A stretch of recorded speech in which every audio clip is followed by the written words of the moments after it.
Hey, my dear friends, welcome to the sessions of the CA Intermediate Advanced Accounting, your paper number 1. നമ്മൾ discuss ചെയ്തുകൊണ്ടിരിക്കുന്നത് AS1, the disclosure of accounting policies. ഈ ഒരു ASൻ്റെ questions ആണ് നമ്മൾ deal ചെയ്തുകൊണ്ടിരിക്കുന്നത്. നമ്മൾ ഇന്ന് പഠിക്കാൻ പോകുന്നത് നമ്മുടെ സീരീസിൻ്റെ മൂന്നാമത്തെ question, the illustration number 2. Illustration number 2 എന്താ പറയുന്നത്? നമ്മുടെ ജഗന്നാഥ് ലിമിറ്റഡ് എന്ന് പറയുന്ന ഒരു കമ്പനി ഉണ്ട്.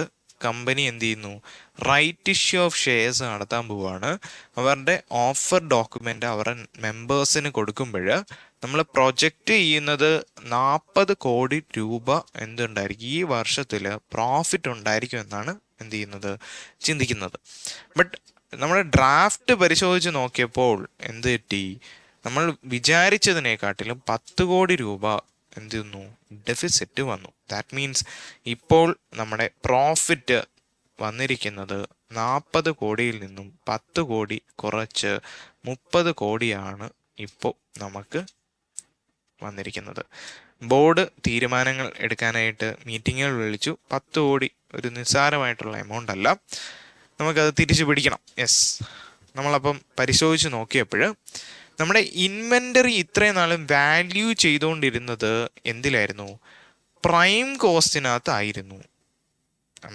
സാർ, എന്താണ് പ്രൈം കോസ്റ്റ്, എന്താണ് വർക്ക് കോസ്റ്റ്? സ്വാഭാവികം. നമ്മളൊരു പ്രൊഡക്ഷൻ നടത്തുവാണെങ്കിൽ ആ പ്രൊഡക്ഷനുമായിട്ട് ഡയറക്റ്റ്ലി ആട്രിബ്യൂട്ടബിൾ ആയിട്ടുള്ള കുറച്ച് എക്സ്പെൻസുകളുണ്ട്. ആ ഒരു പ്രൊഡക്ഷൻ നടത്തണമെങ്കിൽ നമുക്ക് മെറ്റീരിയൽ വേണം, ആ പ്രൊഡക്ഷൻ ചെയ്യാനായി ലേബേഴ്സ് വേണം, ആ പ്രൊഡക്ഷനുമായി ബന്ധപ്പെട്ട് കുറച്ച് ഡയറക്റ്റ്ലി ആയിട്ടുള്ള കുറച്ച് എക്സ്പെൻസുകൾ മീറ്റ് ചെയ്യേണ്ടി വരും. ദെൻ നമുക്ക് എന്ത് കിട്ടും? പ്രൈം കോസ്റ്റ് ആയിട്ട് കിട്ടും. ഓക്കെ ആണോ? ഈ പ്രൈം കോസ്റ്റ് മാത്രമായിരിക്കത്തില്ല നമ്മുടെ പ്രൊഡക്ഷനുമായി ബന്ധപ്പെട്ട് നിൽക്കുന്ന എക്സ്പെൻസ്. നമുക്ക് ഇൻഡയറക്റ്റ് ആയിട്ട് കുറച്ച് എക്സ്പെൻസുകൾ ആ പ്രൊഡക്ഷനുമായി ബന്ധപ്പെട്ട് കാണുമായിരിക്കും, അല്ലേ? അങ്ങനെയാണെങ്കിൽ ആ എക്സ്പെൻസ് നമ്മൾ എന്ത് ചെയ്യണം? എടുക്കണം, അല്ലേ? അതും നമ്മുടെ ഈ ഒരു സ്റ്റോക്ക് അല്ലെങ്കിൽ ഇൻവെൻ്ററിയിലേക്ക് നമ്മൾ ഡിറൈവ് ചെയ്ത് വന്നതിന് ഈ ഫാക്ടറി ഓവർഹെഡ് ഇൻവോൾവ് ആയിട്ടുണ്ട്. ഈ ഒരു സിറ്റുവേഷനകത്ത് നമ്മൾ എന്ത് ചെയ്യുന്നു? ഈ വർക്ക് കോസ്റ്റ് അല്ലെങ്കിൽ ഫാക്ടറി കോസ്റ്റിലായിരിക്കും എന്ത് ചെയ്യുന്നത്? ഇൻവെൻ്ററി വാല്യൂ ചെയ്യുന്നത്. ഓക്കെ ആണോ? അതാണ് നമ്മൾ പറഞ്ഞേക്കുന്നത്. സാർ, അങ്ങനെയാണെങ്കിൽ എന്ത് ബെനിഫിറ്റ് ആണ് കമ്പനിയെ സംബന്ധിച്ചോളം ഉണ്ടാകുന്നത്?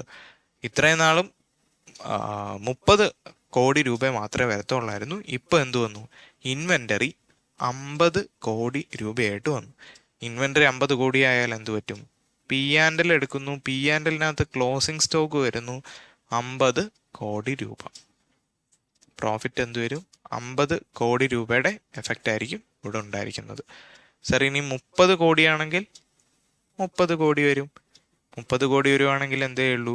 30 കോടിയുടെ എഫക്റ്റ് പി ആൻഡ് എല്ലിനകത്ത് അല്ലെങ്കിൽ പ്രോഫിറ്റിനകത്ത് സംഭവിക്കത്തുള്ളൂ.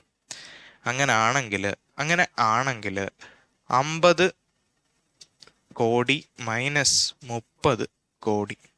നമ്മൾ ഈ ഒരു പുതിയ മെത്തേഡിലേക്ക് മാറുകയാണെങ്കിൽ എന്ത് സംഭവിക്കും? 20 കോടി രൂപ. ഈ 20 കോടി രൂപയുടെ പ്രോഫിറ്റ് എന്ത് ചെയ്യും? നമുക്ക് കൂടും. സാറേ, 10 കോടിയെ പ്രശ്നമുള്ളായിരുന്നു. ബോർഡ് ഡിസിഷൻ എടുക്കുകയാണ്. എന്താണ് നമ്മൾ നോക്കിക്കൊണ്ടിരിക്കുക? യെസ്, നമുക്ക് ഈ ഒരു 10 കോടിയുടെ മതി. പി ആൻഡ് എൽ എല്ലാം അരിച്ചു പറക്കി ബാലൻസ് ഷീറ്റ് ഐറ്റത്തിനകത്തോട്ട് വന്നപ്പോൾ കുറച്ച് ഇൻവെസ്റ്റ്മെൻറ്റുകൾ കിടക്കുന്നു. യെസ്, ഇൻവെസ്റ്റ്മെൻറ്റുകൾ കിടപ്പുണ്ട്. ആ ഇൻവെസ്റ്റ്മെൻറ്റുകളെ പരിശോധിച്ച് നോക്കിയപ്പോൾ ഇൻവെസ്റ്റ്മെൻറ്റുകൾ വാല്യൂ ചെയ്യുന്നത് AS13 നോക്കി. AS13 നോക്കിയപ്പോൾ എന്ത് തോന്നുന്നു?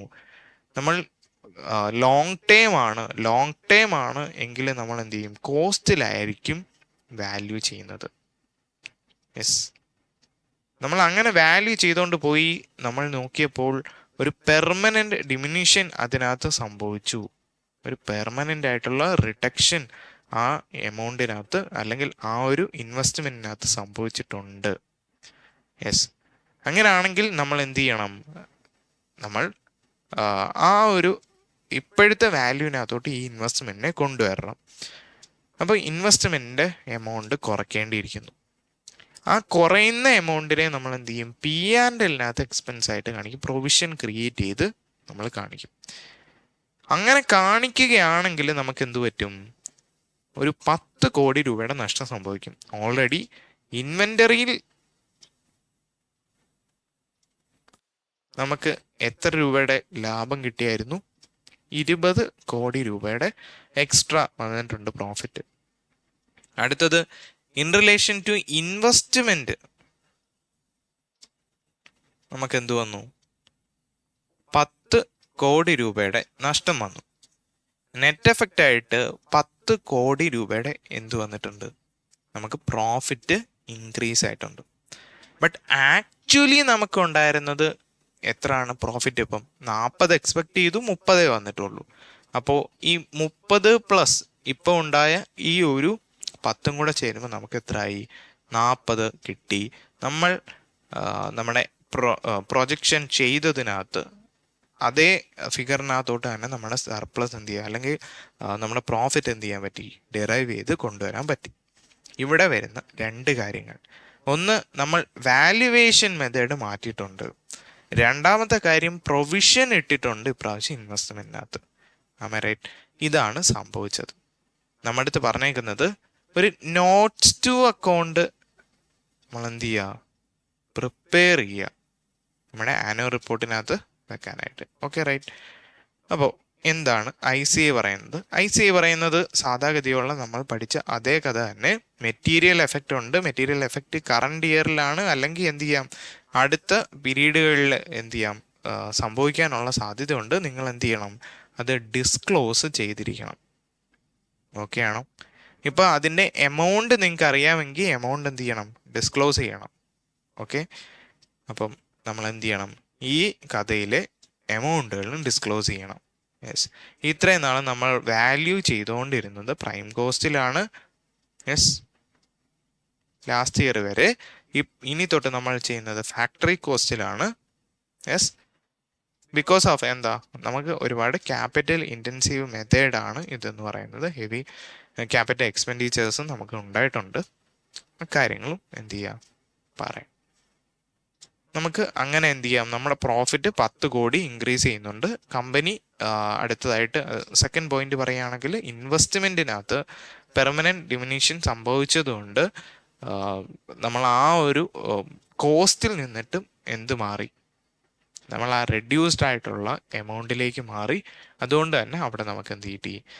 10 കോടിയുടെ നഷ്ടം സംഭവിച്ചു.